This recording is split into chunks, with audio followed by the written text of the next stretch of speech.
दोस्तों, भारत इजराइल की दोस्ती अब चीन का ऐसा बैंड बजाने वाली है जिसकी उसने कभी कल्पना भी नहीं की होगी।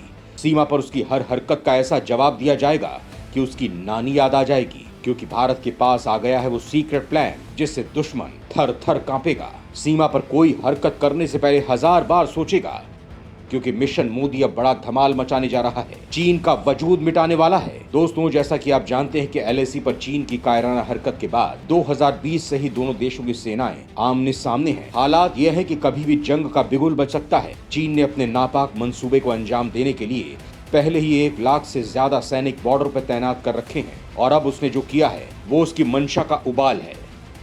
सीमा पर फाइटर जेट्स भेजकर उसने भारत के शेर मोदी को ललकारने का काम किया है। चीन के इस कारनामे से मोदी का गुस्सा 7वें आसमान पर पहुंच गया है, लिहाजा अब उसकी तबाही होनी तय है। पीएम मोदी ने इसे लेकर सेना को इजाजत भी दे दी है, जिसके बाद भारतीय वायुवीरों ने कमर कस ली है। उन्होंने न केवल अपने डिफेंस यूनिट को एक्टिव कर दिया है, बल्कि दुश्मनों का काल कहे जाने वाले राफेल, सुखोई और तेजस को भी हाई अलर्ट पर किया है, जिससे चीन के पसीने छूटने लगे हैं। लेकिन दोस्तों, ये तो बानगी भर है। असल में पीएम मोदी ने इजराइल के साथ मिलकर चीन की तबाही का जो प्लान तैयार किया है, उससे चिकन हार्ट चीनियों की हवा टाइट होने लगी है।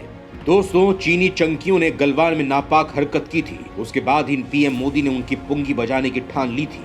2 साल की तैयारी के बाद अब इसका नतीजा आने वाला है, जो चचा जिनपिंग पर भारी पड़ने वाला है। दोस्तों, आखिर पीएम मोदी ने इजराइल के साथ मिलकर कौन सी सीक्रेट डील की थी जो भारतीय वायुसेना को अजय बना देगी, उसकी ताकत को कई गुना बढ़ा देगी? यहाँ सवाल ये उठता है कि इजराइल की मोसाद से भी खतरनाक वो कौन सी फोर्स है जिसकी सीक्रेट तकनीक भारतीय वायुसेना को सुपर पावर बनाने वाली है। मतलब साफ है कि ये रिपोर्ट आपके लिए बेहद खास होने वाली है, क्योंकि एलएसी और एलओसी पर खड़े दुश्मनों को गगनभेदी विमानों से कब्र में पहुंचाने का तगड़ा बंदोबस्त हो चुका है। तो दोस्तों, अगर आपको इस सीक्रेट के बारे में जानना हो तो आपको ये वीडियो जरूर देखना चाहिए, खासकर एक हिंदुस्तानी होने के नाते। तो चलिए शुरू करते हैं। दोस्तों, पहले मोसाद से ट्रेनिंग, अब वायुसेना के साथ सीक्रेट डील। भारत ने चीन और पाकिस्तान के साथ कुछ बड़ा खेला करने की तैयारी कर ली है। ये खेला ऐसा होगा जिससे चीन चारों खाने चित्त हो जाएगा। आपको इजराइल और भारत की सीक्रेट डील के बारे में बताऊंगा, लेकिन पहले बता देता हूँ, इजराइल के साथ भारत की कोई पहली डील नहीं है। इससे पहले भी दोनों देशों ने दोस्ती की मिसाल कायम करते हुए कई सीक्रेट डील्स की थी, जिसे सुनकर आप चौंक जाएंगे। इजराइल भारत की दोस्ती से कांपते हैं दुश्मन। मोसाद से लेकर इजराइल की लेजर बीम भारत के लिए मददगार।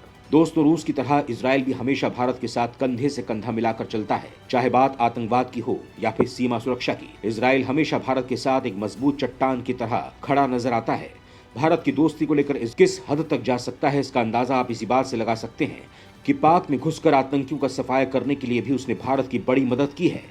एक समय इजराइल ने भारत के साथ मिलकर पाकिस्तान के आतंकी ठिकानों को तबाह करने की सीक्रेट डील भी कर ली थी। सब कुछ प्लान के मुताबिक तय था, लेकिन भारत के एक नेता ने इस प्लान को लीक कर दिया, जिसका खामियाजा हमें आज तक उठाना पड़ रहा है। दोस्तों, आतंकवाद ही नहीं, पाक और चीन के साथ हुए युद्ध में भी इजराइल ने गुपचुप तरीके से भारत की काफी मदद की थी। इजराइल ने भारत को उस वक्त युद्ध में हथियारों का जखीरा भेजा था। दोस्तों, भारतीय सेनाओं और जासूसी एजेंसियों को ट्रेनिंग देने के लिए इजराइल हमेशा आगे रहता है। एक वक्त था जब भारत के कमांडोज को इजराइल में ट्रेनिंग दी जाती थी, जिससे वो दुश्मनों को पाताल से भी खोजकर तबाह कर सके। भारत और इजराइल की ये दोस्ती उस वक्त और परवान चढ़ गई जब पीएम मोदी ने देश की बागडोर संभाली। उसके बाद दोनों के रिश्तों में जो गर्मजोशी देखने को मिली, उसने दुश्मनों की नींद उड़ा रखी है। दोस्तों, कुछ समय पहले एक रिपोर्ट आई थी कि इजराइल ने भारत के साथ एक कॉन्ट्रैक्ट साइन किया है। इस करार के बाद bomb guidance kits, anti tank guided missiles और सॉफ्टवेयर लेस रेडियोस की सप्लाई होनी थी। दरअसल एलएसी पर चीन के साथ जारी टकराव के बाद $200 मिलियन की इस डील को साइन किया गया था। ये डील इतने गुपचुप तरीके से हुई थी कि किसी को कानों-कान खबर नहीं हुई थी। दोस्तों, इस डील के जरिए भारत को स्पाइस बम मुहैया कराए गए थे। इन बमों का इस्तेमाल भारत पहले भी बालाकोट स्ट्राइक में कर चुका था।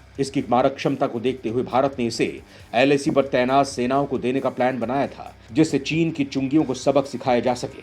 दोस्तों, इस बम को खरीदने के पीछे इसकी खास तकनीक थी। दरअसल स्पाइस बम स्मार्ट नेविगेशन टेक्निक पर तैयार किए गए हैं, जिसके कारण सैटेलाइट गाइडेंस और इलेक्ट्रो ऑप्टिकल सेंसर्स की मदद से बम टारगेट को अंदर तक नष्ट कर देते हैं, जिससे दुश्मन को बचने का कोई रास्ता नहीं मिलता है। मतलब साफ है कि इजराइल भारत के लिए वो कर रहा है जो और कोई नहीं कर सकता, और अब वो जो करने जा रहा है उसे अपनाकर भारतीय वायुसेना भी दुनिया में अपराजय बन सकती है। मोसाद के बाद इजराइल का एक और धमाका। इजरायली एयरफोर्स का बदल गया है कलेवर। भारत भी इस ब्लूप्रिंट पर कर रहा है काम।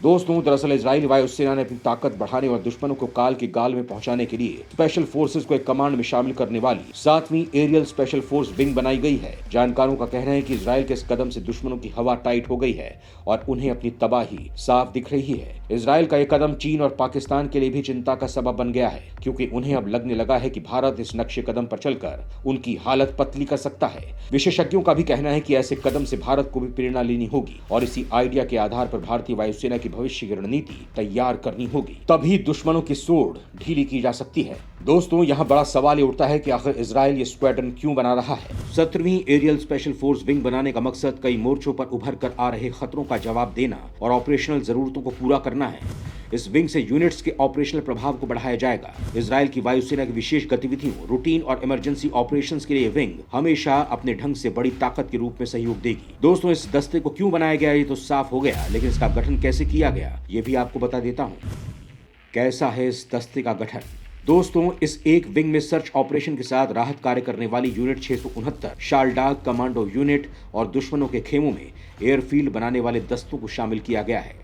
फ्रंटल लैंडिंग यूनिट के साथ ही विंग के लिए इंटेलिजेंस यूनिट और स्पेशल फोर्स स्कूल के तौर पर भी जुड़ेंगी। इसे इजरायल वायुसेना के इतिहास में ऐतिहासिक कदम बताया जा रहा है। दरअसल इजरायल की वायुसेना को नियमित रूप से मिलिट्री ऑपरेशंस को अंजाम देना होता है, क्योंकि उग्रवादी संगठन कहे जाने वाले हमास के ठिकानों को गाजा पट्टी पर निशाना बनाना होता है। दूसरी तरफ इजरायली वायुसेना को सीरिया में ईरानी गतिविधियों के खिलाफ भी एयर स्ट्राइक करनी होती है। कुल मिलाकर संघर्षशील इलाकों में इजरायल की चिंता हमेशा यही रहती है कि ईरानी सेना अपना दबदबा बढ़ाना ले और उग्रवादी ताकतें इजरायल के खिलाफ अपना सिर उठाने की जरूरत न कर सके। इन्हीं तमाम कारणों से वायुसेना को और मजबूती से सक्रिय और असरदार करने के लिए नई विंग बनाई गई है। इजरायल के इस कदम की दुनिया भर में चर्चा है। जानकार इसे इजरायल के दुश्मन के लिए साक्षात काल मान रहे हैं, जिससे उनकी नींद उड़ी हुई है। मोसाद ने तो पहले ही अपने दुश्मनों पर कहर बरपा रखा था, लेकिन अब नई विंग से उनके कलेजे पर सांप लौटने लगे हैं। इजरायल का यह मसौदा भारत के लिए भी काफी कारगर साबित हो सकता है। विशेषज्ञों का कहना है कि भारतीय वायुसेना के लिए ये कंसेप्ट भविष्य के स्क्वाड्रंस के लिए ब्लूप्रिंट का काम कर सकता है। असल में इजरायल के इस विंग की अहमियत इसलिए है कि ये दो तरफा संघर्ष में एक साथ कुशलता से सक्रिय रह सकती है।